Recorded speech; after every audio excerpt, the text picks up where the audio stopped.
Hello students. पिछले video में हम लोगों ने ट्रांसमिशन के बारे में पढ़ा था और इंटरकनेक्शन ऑफ ग्रिड सिस्टम, ये हमारा लास्ट टॉपिक था। आज हम लोग एसी ट्रांसमिशन और डीसी ट्रांसमिशन दोनों को कंपेयर करेंगे। तो पहले हम डीसी ट्रांसमिशन की बात कर लेते हैं। अभी से कुछ सालों पहले डीसी ट्रांसमिशन का इस्तेमाल बहुत ज़्यादा होता था, है ना, क्योंकि उसके बहुत सारे एडवांटेजेस थे। लेकिन अब जो है, अब हम डीसी ट्रांसमिशन का इस्तेमाल नहीं करते हैं, और करते भी हैं तो बहुत लॉन्ग डिस्टेंस के लिए, अबव 500 किलोमीटर हम डीसी ट्रांसमिशन का इस्तेमाल करते हैं। तो डीसी ट्रांसमिशन के एडवांटेजेस, डिसएडवांटेजेस हम पहले डिस्कस कर लेंगे, फिर एसी ट्रांसमिशन के एडवांटेजेस और डिसएडवांटेजेस को डिस्कस करेंगे। तो डीसी ट्रांसमिशन के जो एडवांटेजेस हैं वो कुछ इस तरीके से हैं।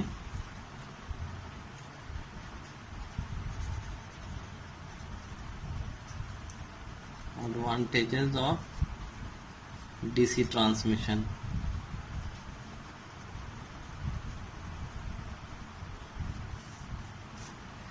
सबसे पहला एडवांटेज, आप लोगों ने देखा होगा कि एसी ट्रांसमिशन के लिए, जैसा अभी हम लोग देखते हैं कि एक पोल होता है और इस पोल के ऊपर 3 वायर लगे होते हैं, 1, 2 और फिर 1 और 3।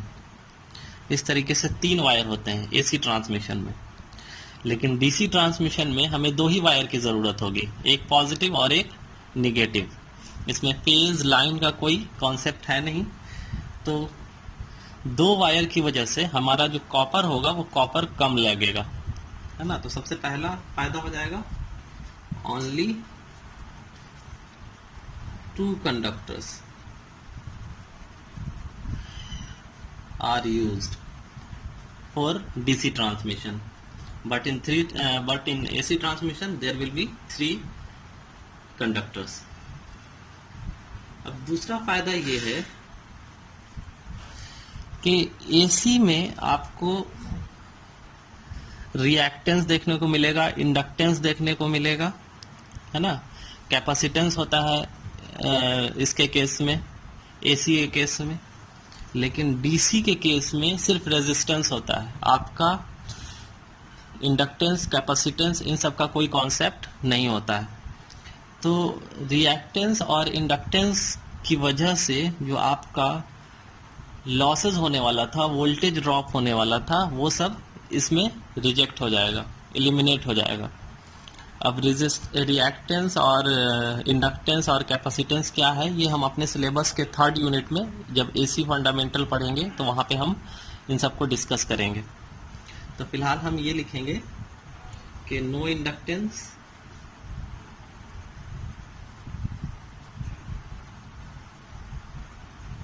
Capacitance and phase displacement।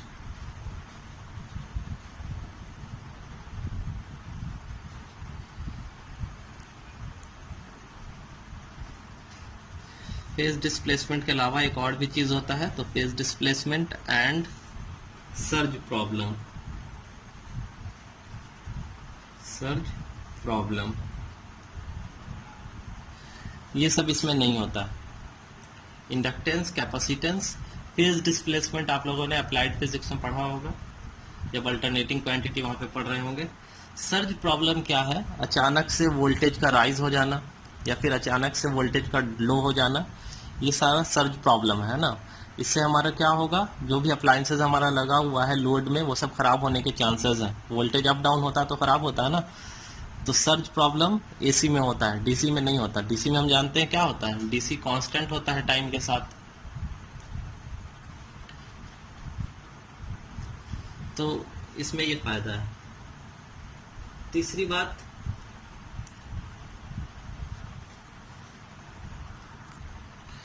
कि इंडक्टेंस, कैपेसिटेंस अगर नहीं है तो आपका वोल्टेज ड्रॉप कम होगा, सिर्फ और सिर्फ किसकी वजह से होगा, रेजिस्टेंस की वजह से होगा। तो लेस वोल्टेज ड्रॉप होगा आपका, less voltage drop. Voltage drop less होने की वजह से आपका जो वोल्टेज रेगुलेशन होगा वो भी बढ़िया होगा। वोल्टेज रेगुलेशन क्या है? तो change in voltage with respect, change in voltage, ये डिफरेंस होता है नो लोड वोल्टेज और फुल लोड वोल्टेज का। जैसे वोल्टेज रेगुलेशन के लिए जो फॉर्मूला होता है वो होता है no load voltage minus full load voltage divided by full load voltage, ये होता है वोल्टेज रेगुलेशन। तो वोल्टेज रेगुलेशन जब आपका नो लोड होगा तो नो लोड कंडीशन में ज़्यादा वोल्टेज होगा। जैसे ही आप लोड कनेक्ट कर दोगे तो करंट फ्लो होना शुरू हो जाएगा। तो करंट फ्लो होना शुरू हो जाएगा, जिसकी वजह से करंट की वजह से वोल्टेज ड्रॉप होगा। और वोल्टेज ड्रॉप होगा तो यहाँ पे चेंज इन वोल्टेज हो जाएगा, है ना। मान लिया यहाँ पे 200 वोल्ट आ रहा था नो लोड के केस में, तो जैसे ही आपका वोल्टेज ड्रॉप होगा तो कुछ ना कुछ तो घट जाएगा, 180 हो जाएगा, ये 20 वोल्टेज ड्रॉप हो गया रास्ते में।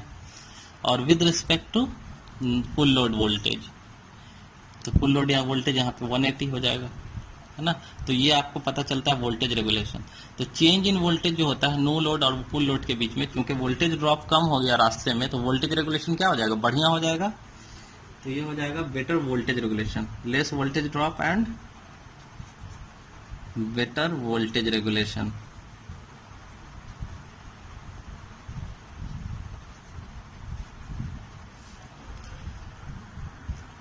अब देखो, एक जो एडवांटेज है वो है स्किन इफेक्ट। इस केस में डीसी के केस में स्किन इफेक्ट नहीं होता, नो स्किन इफेक्ट। अब आप कुछ सोचोगे स्किन इफेक्ट क्या होता है? तो स्किन इफेक्ट क्या है कि जब एसी करंट फ्लो कर रहा होता है किसी कंडक्टर से, तो करंट जो होता है वो सेंटर से फ्लो करता है। तो सेंटर से जो करंट फ्लो कर रहा है, सेंटर से फ्लो करता है, फिर इसके आउटर से, फिर इसके आउटर से, फिर इसके आउटर से, इस तरीके से करंट फ्लो करता है। तो जो सेंटर है, सेंटर में इस करंट की वजह से मैग्नेटिक फ्लक्स बहुत ज़्यादा होता है। और मैग्नेटिक फ्लक्स जो ज़्यादा होता है,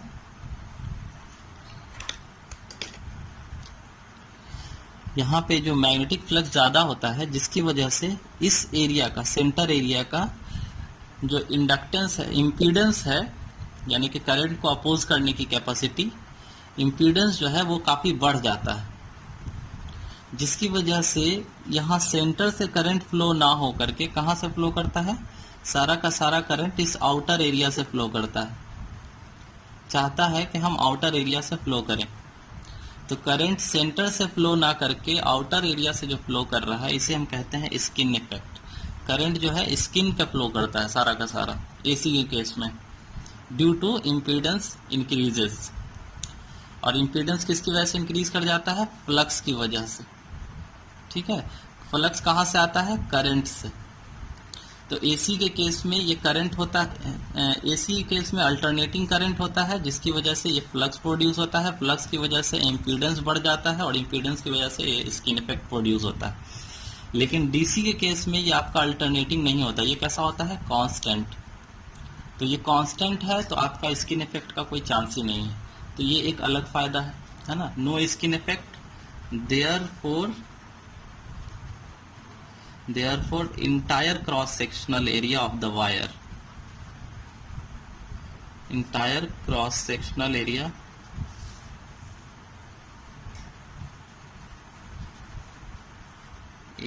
of the wire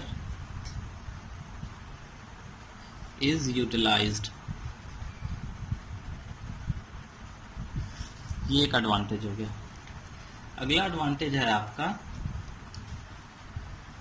कि डीसी के केस में आपका जो इंसुलेशन होगा वो काफी आपको कम इस्तेमाल करना होगा, लेस इंसुलेशन, है ना, लेस इंसुलेशन रिक्वायर्ड।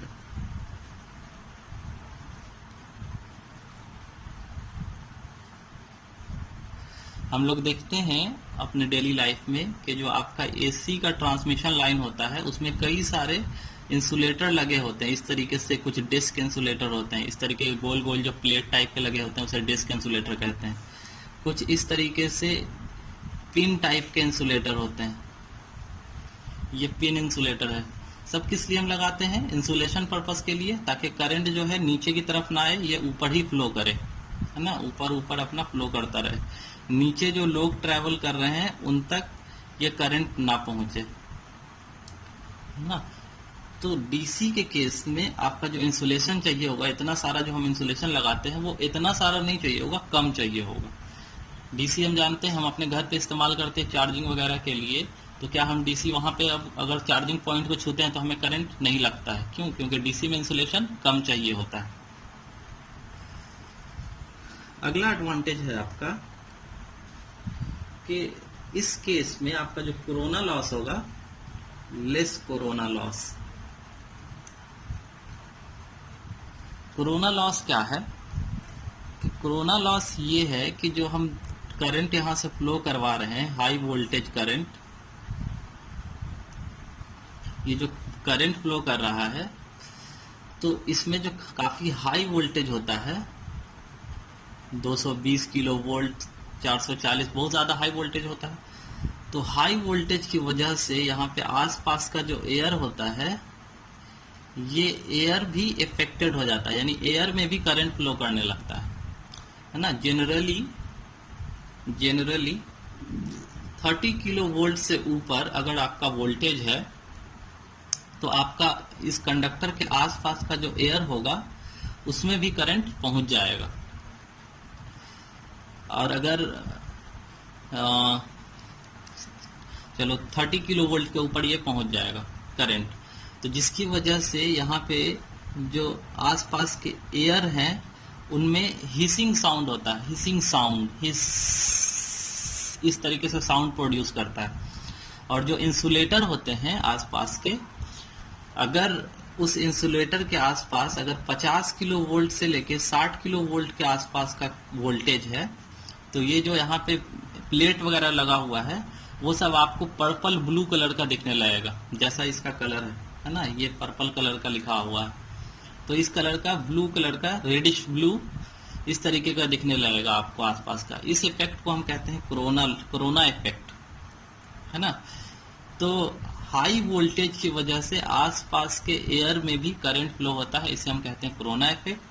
और डीसी ट्रांसमिशन में ये कोरोना इफेक्ट जो है वो काफी कम होता है, काफी कम देखने को मिलता है, और एसी में आप जनरली देख सकते हैं, मिल जाएगा। तो ये कुछ एडवांटेजेस हैं डीसी ट्रांसमिशन के। अब हम डिसएडवांटेजेस की अगर बात करें, डिसएडवांटेजेस,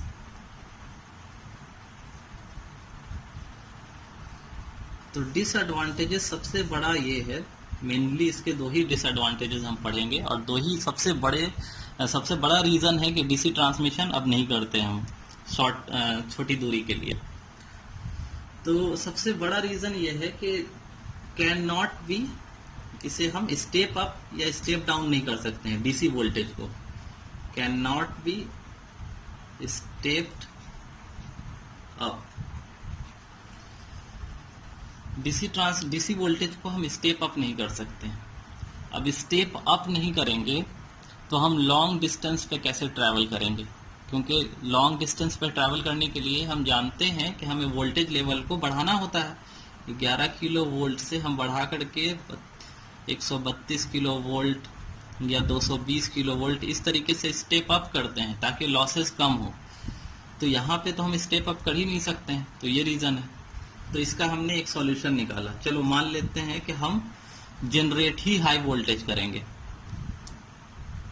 तो हाई वोल्टेज जनरेट करें अगर डीसी, तो हम हाई वोल्टेज जनरेट डीसी कर भी नहीं सकते हैं। दोनों प्रॉब्लम है, एक तो स्टेप अप नहीं कर सकते हैं, दूसरा हम सोच रहे हैं कि हाई वोल्टेज ही जनरेट करके ट्रांसमिट कर देंगे डायरेक्ट, तो डायरेक्ट हम हाई वोल्टेज जनरेट भी नहीं कर सकते हैं। क्यों नहीं करते हैं? क्योंकि जो भी आपका डीसी जनरेटर होता है, डीसी जनरेटर, उस डीसी जनरेटर में भी आपका एसी ही प्रोड्यूस होता है, एसी वोल्टेज ही जनरेट होता है। एसी वोल्टेज को फिर हम डीसी वोल्टेज में कन्वर्ट करते हैं, और इस एसी को डीसी में कन्वर्ट करने के प्रोसेस को हम कहते हैं commutation.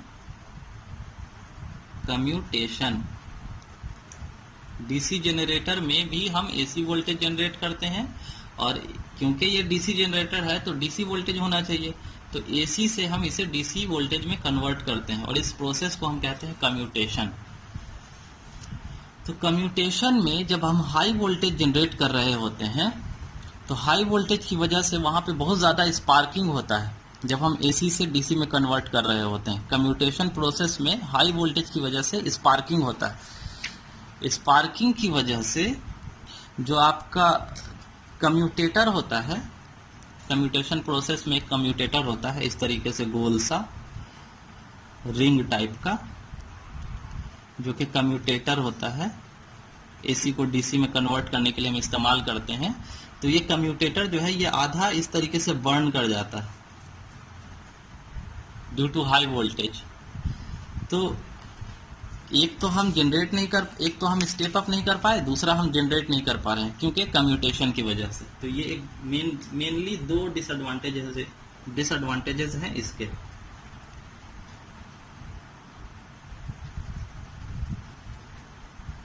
Can not be generated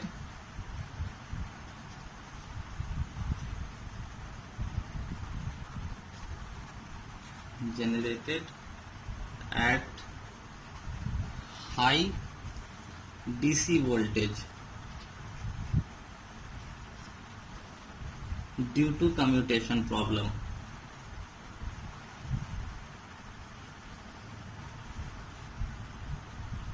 Due to commutation problem. तो ये मेनली दो डिसएडवांटेजेस हैं जिसकी वजह से हम अब जो है डीसी ट्रांसमिशन छोटी दूरी के लिए नहीं करते हैं, लेकिन अभी भी बड़ी दूरी के लिए यानी अबव 500 किलोमीटर हम डीसी ट्रांसमिशन करते हैं। अब हम चलेंगे एसी ट्रांसमिशन के एडवांटेजेस की तरफ और उसके बाद उसका डिसएडवांटेजेस डिस्कस करेंगे। तो एसी ट्रांसमिशन की जो हम बात करें, जो हम आजकल डेली इस्तेमाल करते हैं, उसमें आप जो डीसी के डिसएडवांटेजेस आपने लिखे थे उसे ये एसी फुलफिल करता है, तो उसे हम यहाँ लिख लेंगे। तो सबसे पहला क्या हो जाएगा, डीसी को हम स्टेप अप स्टेप डाउन नहीं कर सकते थे, एसी को कर सकते हैं, तो ये एडवांटेजेस है।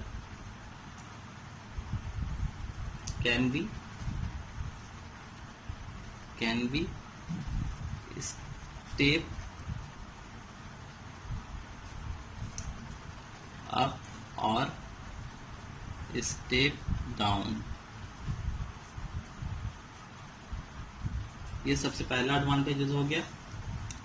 दूसरा है कि इसका जनरेशन जो है हम जितने वोल्टेज पे चाहे कर सकते हैं, एसी का जनरेशन। तो can be generated at high voltage, ये दूसरा फायदा हो गया। तीसरा फायदा जो है वो ये है कि जो सब स्टेशन होता है, जो कि हमने पिछले वीडियो में पढ़ा, सब स्टेशन जो होता है उसका मेंटेनेंस जो होता है एसी के लिए, वो मेंटेनेंस काफ़ी लो होता है।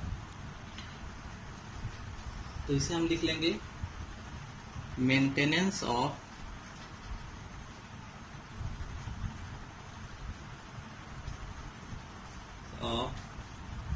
एसी सब स्टेशन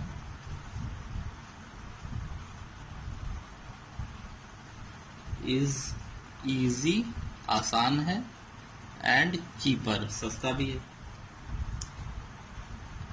तो ये डिसएडवांटेजेस हैं किसके, एसी ट्रांसमिशन के। अब हम बात करेंगे इसके डिसएडवांटेजेस की। तो डिसएडवांटेजेस में आप क्या लिखेंगे, जो एसी का एडवांटेजेस था वो इसका डिसएडवांटेजेस होगा, डिसएडवांटेजेस। तो डिसएडवांटेजेस में हमने एसी के एडवांटेज में क्या देखा कि वहां पे जो आपका कॉपर है वो लेस होता है, यहाँ पे कॉपर क्या लगता है, ज्यादा लगता है। 3 कंडक्टर हम इस्तेमाल करते हैं। तो हम क्या लिखेंगे, रिक्वायर मोर कॉपर या conductor then DC system.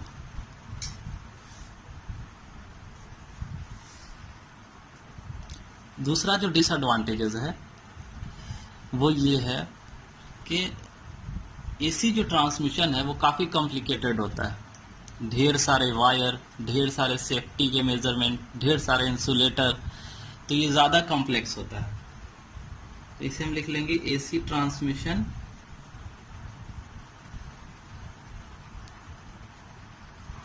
Is more complex.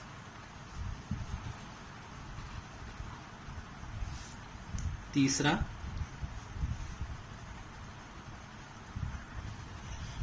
क्या है कि इसमें स्किन इफेक्ट होता है। ये डिसएडवांटेजेस है। हमने डीसी के केस में देखा, डीसी ट्रांसमिशन में, कि वहां पे स्किन इफेक्ट नहीं था, लेकिन इसमें स्किन इफेक्ट होता है।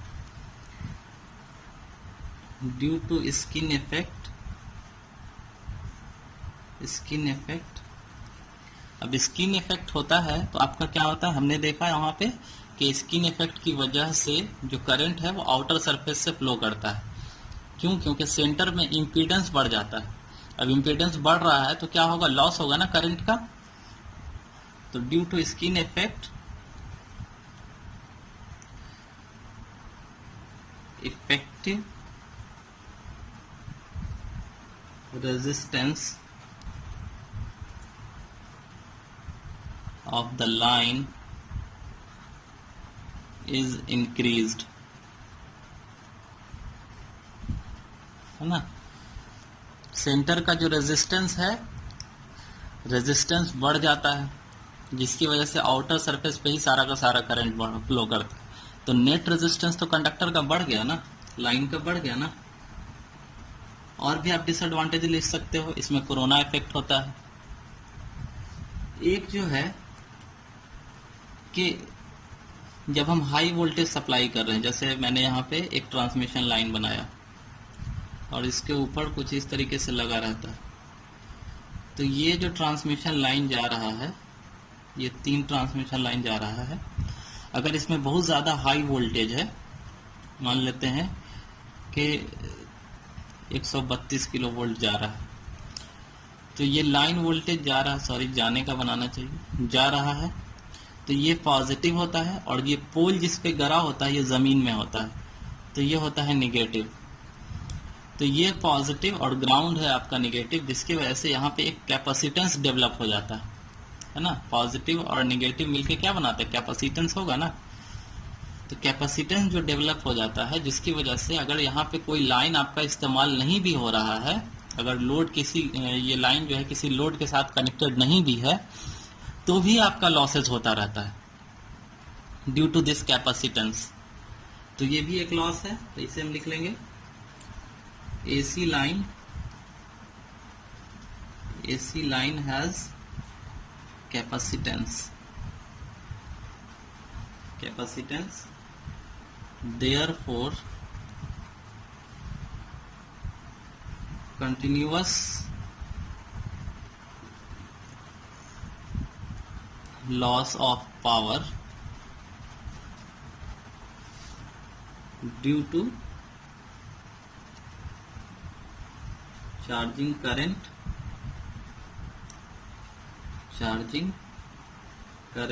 even when the line is open.